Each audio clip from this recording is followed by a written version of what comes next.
திராவிட முன்னேற்றக் கழக தலைவர் அண்ணன் மு.க.ஸ்டாலின் அவர்கள் மீதும் கட்சியின் முன்னணி பொறுப்பாளர்கள் மீதும் எனக்கு மிகுந்த மதிப்பு உண்டு. இந்த இயக்கத்தின் மீது அதீதமான பற்றுதல், நம்பிக்கை உண்டு. விடுதலை சிறுத்தைகளும் திராவிட முன்னேற்றக் கழகமும் எந்த அளவுக்கு கொள்கை புரிதலோடு கைகோர்த்து களமாடி இருக்கிறோம் என்பதை நாடு அறியும். இந்த முடிவை நாங்கள் மேற்கொள்வதற்கு தனிப்பட்ட முறையில் தன்னலம் அல்லது பதவி ஆசை என்கிற காரணிகள் முதன்மையானவை அல்ல. தமிழகத்தில் ஏற்பட்டிருக்கிற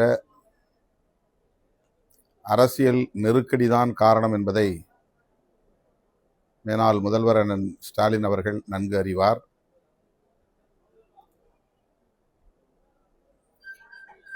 நாங்கள் இப்படி ஒரு முடிவை எடுக்க இருக்கிறோம் என்பது குறித்து அவரிடத்திலே வெளிப்படையாக நாங்கள் மனம் திறந்து பேசியிருக்கிறோம். கம்யூனிஸ்ட் கட்சிகள் என்ன முடிவை எடுக்கிறார்களோ அதை ஒட்டி விடுதலை சிறுத்தைகளும் முடிவை எடுக்க திட்டமிட்டிருக்கிறோம் என்று நான் ஊடகங்களின் வாயிலாக சொன்னது மட்டுமில்லாமல் அவரிடத்திலே அவரை தனிமையில் சந்தித்த போதும் சொல்லியிருக்கிறேன். தனிநபர் தேவைகளுக்காக எந்த முடிவையும் நாங்கள் மேற்கொள்ள மாட்டோம் என்பதை உணர்த்துவதற்காகத்தான் கம்யூனிஸ்ட் கட்சிகள் என்ன முடிவை எடுக்கின்றனவோ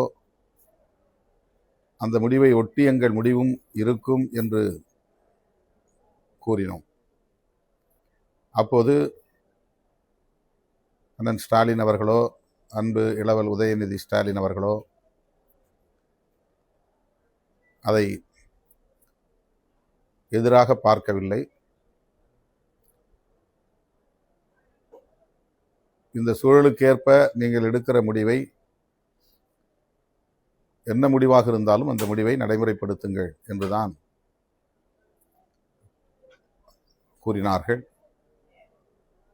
ஆகவே அவருடைய கவனத்திற்கு எடுத்து சென்ற பிறகுதான் இந்த முடிவை நோக்கி நாங்கள் நகர்ந்திருக்கிறோம். வெளிப்படையாக தாவேகா தரப்பில் இந்திய யூனியன் முஸ்லீம் லீக்கும் விடுதலை சிறுத்தைகள் கட்சியும் அமைச்சரவையில் இடம்பெற வேண்டும் என்று அழைப்பு விடுக்கப்பட்டது. அதன் பின்னர் இயக்கத் தோழர்கள், குறிப்பாக முன்னணி பொறுப்பாளர்கள் மீண்டும் இது குறித்து கலந்து பேச வேண்டும் என்று விரும்பினார்கள். 8ஆம் தேதி இரவு நடந்த உயர்நிலைக்குழு கூட்டத்தில் பெரும்பான்மையான தோழர்கள் 32 பேரில் ஒரு சிலரை தவிர பெரும்பான்மையான தோழர்கள் ஆதரவு நல்குவது என்று முடிவெடுத்துவிட்ட பிறகு அமைச்சரவையில் இடம்பெறுவதுதான் சரியாக இருக்கும் என்ற கருத்தை முன்வைத்தார்கள். ஆனாலும் நான் கட்சியின் தலைவர் என்கிற முறையில் பொதுச் செயலாளர்களோடு மீண்டும் பேசிவிட்டுத்தான் முடிவை எடுப்பேன். அந்த முடிவு என்னவாக இருந்தாலும் நீங்கள் ஏற்றுக்கொள்ள வேண்டும் என்று அந்த இணைய வழி உயர்நிலைக்குழு கலந்தாய்வு கூட்டத்தில் கூறியிருந்தேன். அதன்படி 9ஆம் தேதி நண்பகல் வேளையில்தான் நாங்கள் 3 பேரும் ஓரிடத்திலே சேர்ந்து பேசுவதற்கான சூழல் உருவானது. அதேபோல வெளியூர்களில் இருந்து சட்டமன்ற உறுப்பினர்களும் நண்பகல் 1 மணிக்கு மேல்தான் வந்து சேர்ந்தார்கள்.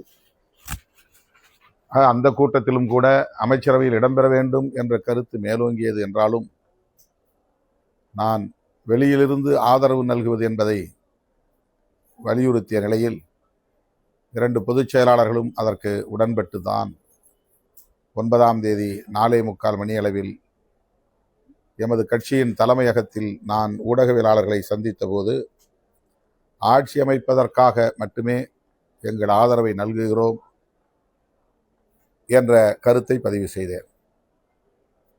அதன் பிறகு இயக்கத் தோழர்கள் இந்த முடிவை மறுபரிசீலனை செய்ய வேண்டும் என்று தொலைபேசி வாயிலாகவும் வாட்ஸ்அப் மூலமாகவும் கருத்துக்களை பகிர்ந்து கொண்டே இருந்தார்கள். அப்படி ஒரு சூழலில்தான் தவேகா தரப்பில் வெளிப்படையான அழைப்பு வந்தது. அந்த அழைப்பை மறுதலிக்க கூடாது, தவிர்க்கக்கூடாது, அமைச்சரவையில் இடம்பெற வேண்டும் என்ற கருத்து மீண்டும் மேலோங்கியது. ஆகவே கட்சியின் நலன்களை கருத்தில் கொண்டு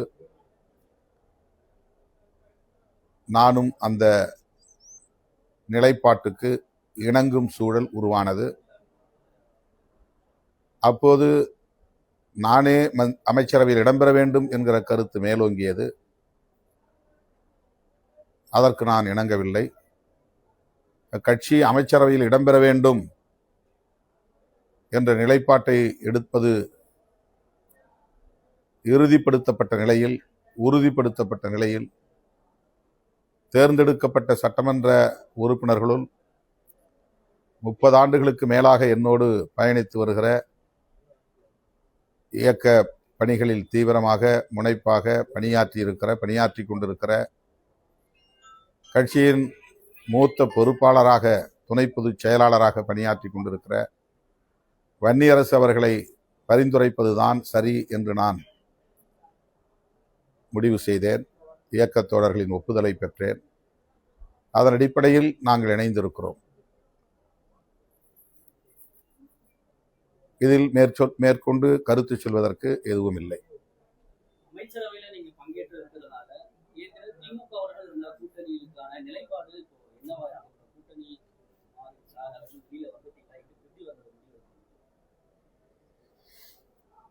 தேர்தல் நேரங்களில் தான் நாம் தேர்தல் தொடர்பான கூட்டணி தொடர்பான முடிவுகளை எடுப்பது வழக்கம். யாரோடு சேர்ந்து பணியாற்றினாலும் களமாடினாலும் தேர்தல் தொடர்பாக தேர்தல் நேரத்தில் தான் முடிவெடுப்போம். கடந்த காலங்களில் நாங்கள் தொடர்ந்து திராவிட முன்னேற்றக் கழகத்தின் தலைமையிலான மதசார்பற்ற முற்போக்கு கூட்டணியில் இடம்பெற்றோம். அது நீடிக்க வேண்டும், அது வலுப்பெற வேண்டும் என்பதற்காக தேர்தலுக்கு முந்தைய காலத்தில் என்னாலான அனைத்து முயற்சிகளையும் மேற்கொண்டேன், பங்களிப்பையும் செய்தேன். என்னை ஒரு துருப்புச் சீட்டாக பயன்படுத்தி திராவிட முன்னேற்றக் கழகத்தின் தலைமையிலான மதசார்பற்ற முற்போக்கு கூட்டணியை சிதறடிப்பதற்கு பல முனைகளில் இருந்தும் பல தரப்பினர் பல்வேறு முயற்சிகளை, பகீரத முயற்சிகளை மேற்கொண்டார்கள். அதற்கு கிஞ்சித்தும் இணங்காமல் நான் உறுதியாக நின்று திராவிட முன்னேற்றக் கழகத்தின் தலைமையிலான மதசார்பற்ற முற்போக்கு கூட்டணியை பலவீனப்படுத்த ஒருபோதும் நான் இடம் தர மாட்டேன் என்பதை நடைமுறைப்படுத்தி காட்டினேன். இதில் யாரும் மாற்று கருத்து சொல்ல முடியாது, எதிர்கருத்தை சொல்ல முடியாது. அந்த அளவுக்கு தேர்தலுக்கு முன்பு ஒரு 2 ஆண்டு காலம் என்று சொன்னால் மிகையாகாது, 2 ஆண்டுகளாக தொடர்ந்து என்னை குறிவைத்து சமூக ஊடகங்களில் விவாதித்தார்கள். என்னை குறிவைத்து சாதிய மதவாத சக்திகள் காய்களை நகர்த்தினார்கள், எமது உணர்ச்சிகளை தூண்டினார்கள், திட்டமிட்ட அவதூறுகளை பரப்பினார்கள், ஆத்திரம் ஊட்டினார்கள். எதற்கும் நாங்கள் மசியவில்லை, இணங்கவில்லை. திமுக கூட்டணி வலுவாக இருக்க வேண்டும், மீண்டும் வெற்றி பெற வேண்டும் என்பதற்காக எந்த அளவுக்கு திமுக தலைவருக்கு என்னால் உறுதுணையாக இருக்க முடியுமோ அந்த அளவுக்கு நான் உறுதுணையாக இருந்திருக்கிறேன். அதன் பின்னர் இந்த கூட்டணியை, தேர்தல் முடிவுகளுக்கு பின்னர் இந்த கூட்டணியை என்னால் காப்பாற்றும் அளவுக்கான வலிமை இல்லை. காங்கிரஸ் எடுத்த முடிவை தடுக்கிற வலிமை எனக்கு இல்லை. கம்யூனிஸ்ட் கட்சிகள் எடுத்த முடிவை நிறுத்த எனக்கு வலிமை இல்லை. அதேபோல இந்திய யூனியன் முஸ்லீம் லீக் கட்சியின் நிலைப்பாட்டுக்குள் என்னால் தலையீடு செய்ய முடியாது. இன்றைக்கு சமூக ஊடகங்களில் விவாதிக்கக்கூடியவர்கள் மீண்டும் என்னை மட்டுமே குறிவைத்து கடுமையான விமர்சனங்களை, அவதூறு கணைகளை ஏவுவது ஏன் என்று என்னால் விளங்கிக் கொள்ள முடியவில்லை. தேர்தலுக்கு முன்னால் அந்த கூட்டணியை காப்பாற்றுவதற்கு என் வலிமைக்கேற்ப என்னுடைய முயற்சிகளை நான் மேற்கொண்டிருக்கிறேன். என்னையே ஒரு ஆயுதமாக பயன்படுத்தி, என்னையே ஒரு கருவியாக பயன்படுத்தி அந்த கூட்டணியை பலவீனப்படுத்துவதற்கு மேற்கொள்ளப்பட்ட அனைத்து முயற்சிகளையும், சதி முயற்சிகளையும் நான் முறியடித்திருக்கிறேன். தேர்தலுக்கு பின்னர் அந்த கூட்டணியை கட்டுக்கோப்பாக வைத்திருப்பதற்கு, காப்பதற்கு, பாதுகாப்பதற்கு எனக்கு எந்த முகாந்திரமும் இல்லை.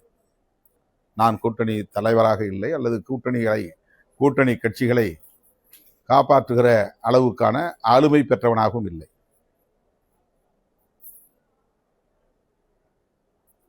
தேர்தல் முடிவுகள் வந்த கையோடு காங்கிரஸ் எடுத்த முடிவு, அதனையொட்டி அடுத்து நிகழ்ந்த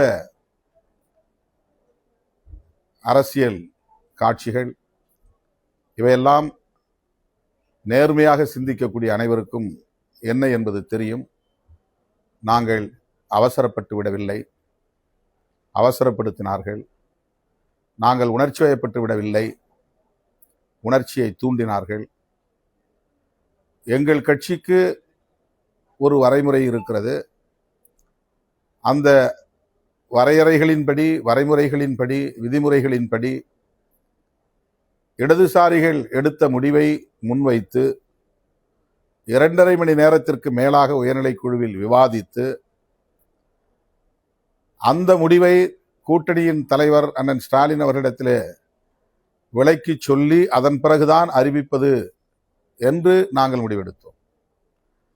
நாங்கள் இன்னொரு கூட்டணியில் இல்லை, அல்லது தாவேகா கூட்டணியில் இல்லை. ஆதரவு நல்குவதாக இருந்தாலும் அல்லது முடியாது என்பதாக இருந்தாலும் அது எங்களுக்கான சுதந்திரம், எங்களுக்கான உரிமை, எங்களுக்கான அதிகாரம் அது. ஆனால் பலரும் வெளியிலிருந்து இவர் ஏன் தாமதப்படுத்துகிறார், தாமதத்திற்கு இதுதான் காரணமா என்றெல்லாம் ஆளாளுக்கு அவரவர் யூகங்களின் அடிப்படையில் மனம் போன போக்கில் எங்களுக்கு எதிரான அவதூறுகளை பரப்பினார்கள். அதே போல இன்றைக்கும் எங்களுக்கு எதிரான அவதூறுகளை பரப்புகிறார்கள். இந்த விமர்சனங்களுக்கு என்னால் இந்த சூழலில் பதில் சொல்ல இயலாது. எங்கள் நேர்மையையோ எங்கள் அரசியல் தூய்மையையோ களங்கப்படுத்த யாருக்கும் உரிமை இல்லை. ஒரு கட்சியை உருவாக்கி அந்த கட்சியை கட்டுக்கோப்பாக பல 10 ஆண்டுகள் வெற்றிகரமாக வழிநடத்துவது என்பது அவ்வளவு இலகுவான ஒரு காரியம் இல்லை. நான் ஏற்கனவே சொல்லி இருக்கிறேன், நான் ஒரு ஆட்டோகிராட் அல்ல, டெமோக்ராட். எங்களுடைய தோழர்களுக்கு எந்த அளவுக்கு அரசியல் புரிதல் இருக்கிறது என்பது வேறு விவகாரம், ஆளுமை திறன் இருக்கிறது என்பது வேறு விவகாரம். ஆனால் அவர்களை நான் உடன் வைத்துக் கொண்டு அவர்களோடு அவர்கள் புரிந்து கொள்ளுகிற வரையில் விவாதித்து, அவர்கள் உடன்படுகிற வரையில் விவாதித்து, அதன் பிறகுதான் எந்த முடிவையும் நான் எடுத்திருக்கிறேன். இப்போதும் அப்படித்தான் எடுத்திருக்கிறேன். எனக்குரிய கால அவகாசத்தை நான் எடுத்துக்கொண்டேன். 2 நாட்கள் 3 நாட்கள் என்றெல்லாம் சொல்லுகிறார்கள். 8ஆம் தேதி 4 மணிக்கு இடதுசாரி கட்சிகள் அறிவிப்பு செய்தார்கள். 9ஆம் தேதி 2 மணிக்கே நான் தாவேகா தரப்பினருக்கு தகவல் கொடுத்தேன், வந்து கடிதம் பெற்றுக்கொள்ள செய்தேன். 3:30 மணிக்கு கடிதத்தை பெற்றுக்கொண்டார்கள். நான் பத்திரிகையாளர்களை சந்திப்பதற்கு நான் அழைப்பு விடுக்கவில்லை, அவர்கள் வந்து காத்திருந்தார்கள். காத்திருந்தவர்களின் உணர்வுகள் மதிக்கப்பட வேண்டும் என்பதற்காக நான் தேடி வந்து பார்த்தேன். நான் ஊடகவியலாளர்களை வாருங்கள், இந்த தேதியில் உங்களை பார்க்கிறேன், இதை அறிவிக்கப் போகிறேன் என்று சொல்லவில்லை. அறிவிப்பை நான் என்னுடைய சமூக ஊடகத்தில் கூட, முகநூலில் கூட என்னால் அறிவிக்க முடியும். அறிக்கையை ட்விட்டர் பக்கத்தில் கூட என்னால் போட்டுவிட முடியும். ஊடகவியலாளர்களை கூட்டி பேச வேண்டும் என்ற கட்டாயம் ஒன்றும் இல்லை. ஆனால் காலை 10 மணியிலிருந்தே தலைமையகத்தில் வந்து அமர்ந்து கொண்ட நிலையில் அந்த ஊடகவியலாளர்களை நாம் அவமதித்து விடக்கூடாது, காத்திருக்கிறார்கள் என்பதற்காக நான் 4:45 மணிக்கு அங்கு வந்து சேர்ந்தேன். எங்கள் நிலைப்பாட்டை சொன்னேன்.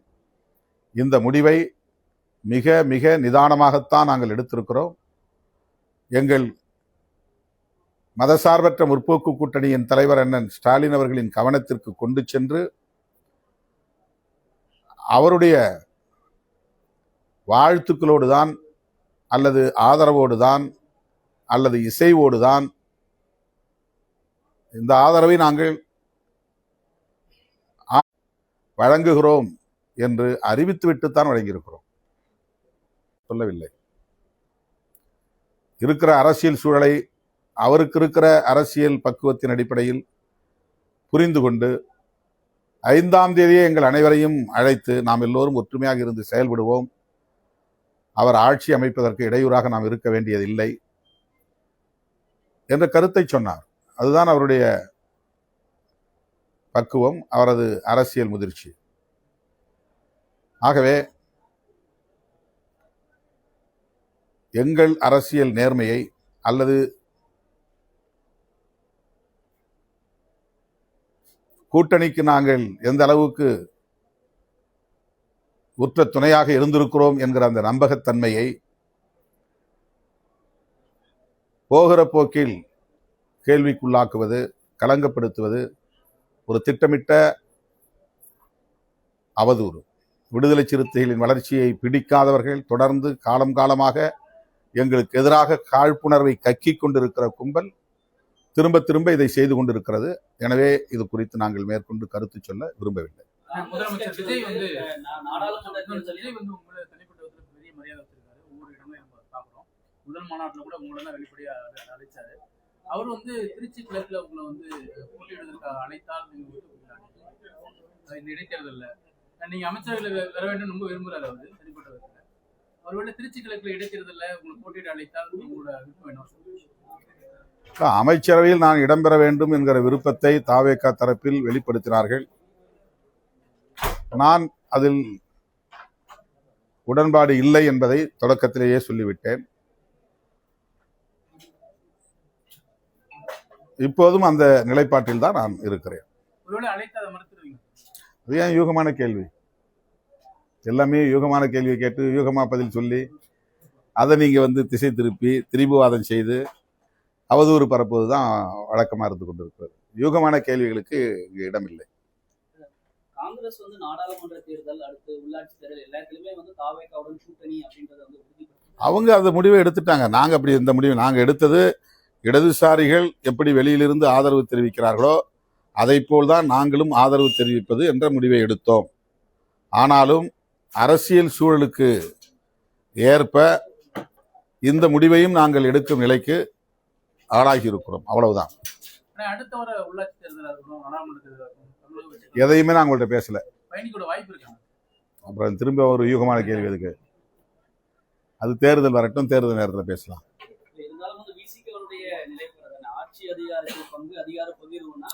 அதை சொல்லிதான் எங்க தோழர்கள் மீண்டும் அந்த அமைச்சரவையில் சேரணுங்கிற கருத்தை, அந்த விவாதத்தை மீண்டும் தொடங்கினாங்க. நீங்க வந்து அதிகார பகிர்வுங்கிறத வந்து பல ஆண்டுகளா சொல்லிக்கிட்டு இருக்கிறீங்க. இப்போ ஒரு கோயலிஷன், அதாவது ஒரு கூட்டணி ஆட்சி முறை இங்கே வந்து காலத்தின் கட்டாயம் உருவாகி இருக்கிறது. நான் என்னுடைய தேர்தல் முடிவு வெளியான உடனே என்னுடைய அறிக்கையில் அதான் சொன்னேன். தமிழக மக்கள் கூட்டணி ஆட்சி முறையை இன்றைக்கு விரும்புகிறார்கள் என்பதுதான் இந்த முடிவிலிருந்து தெரிய வருகிறது என்ற கருத்தை நான் பதிவு செய்தேன்.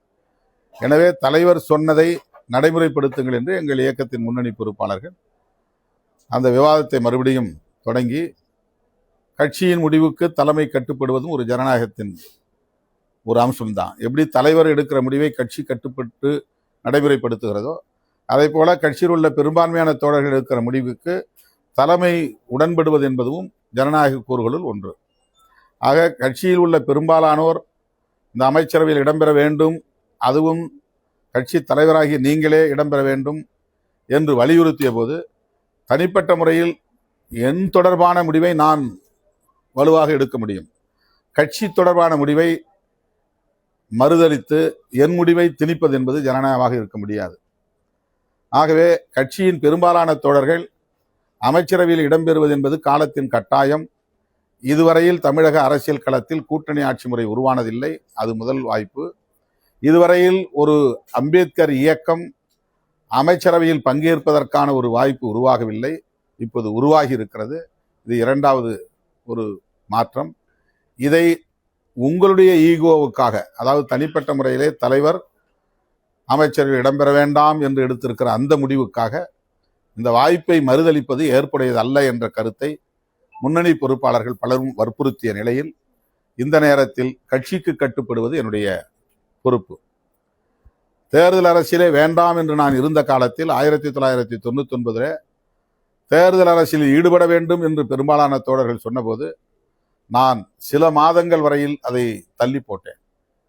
பொறுமையாக உணர்ச்சி வயப்பட்டு முடிவெடுக்க வேண்டாம், நாம் தேர்தல் அரசியலில் ஈடுபட வேண்டாம் என்று 10 ஆண்டு காலம் தேர்தல் அரசியல் வேண்டாம் என்று இருந்த இந்த இயக்கம் 10 ஆண்டுகள் கழித்து தேர்தலில் ஈடுபட வேண்டும் என்ற கருத்தை முன்வைத்த போது உடனடியாக அதை என்னால் ஏற்றுக்கொள்ள முடியாமல் சில மாதங்கள் தள்ளி போட்டு மீண்டும் மீண்டும் பேசித்தான் கட்சி எடுத்த முடிவை நான் ஏற்றுக்கொண்டேன். அதே போல இன்றைக்கும் கட்சியில் உள்ள பெரும்பாலான தோழர்கள் எடுத்த முடிவுதான் கட்சி முடிவு. எனக்கு வெளியிலிருந்து ஆதரவு அளிப்பது என்பதுதான் விருப்பம், அதுதான் என்னுடைய தனிப்பட்ட முடிவு. ஆனால் கட்சி அதை தாண்டி சிந்திக்கிற போது கட்சியின் முடிவுக்கு கட்டுப்பட வேண்டியது கட்சியின் தலைவராக இருந்தாலும் கட்சியின் உறுப்பினர் என்கிற அந்த நிலையிலிருந்து, நானும் ஒரு உறுப்பினர் என்கிற நிலையிலிருந்து அந்த முடிவுக்கு நான் இணங்கி இருக்கிறேன். அவ்வளவுதான்.